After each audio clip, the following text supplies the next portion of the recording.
So right here, if I was scalping Tesla now off the 9,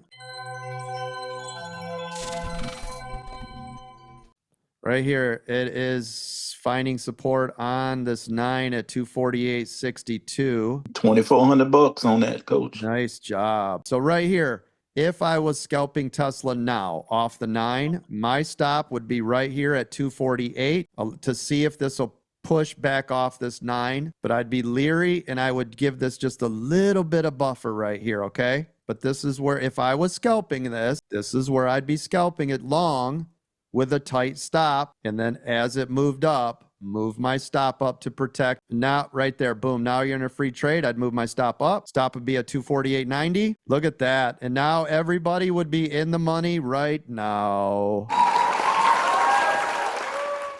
Did that call out look familiar from Oh, yeah. one? Yep. Oh, yeah. Bet your ass it did. Bet your ass it did. Who just made money off of that? That minute, reject Coach. off the 9. Move your stop up.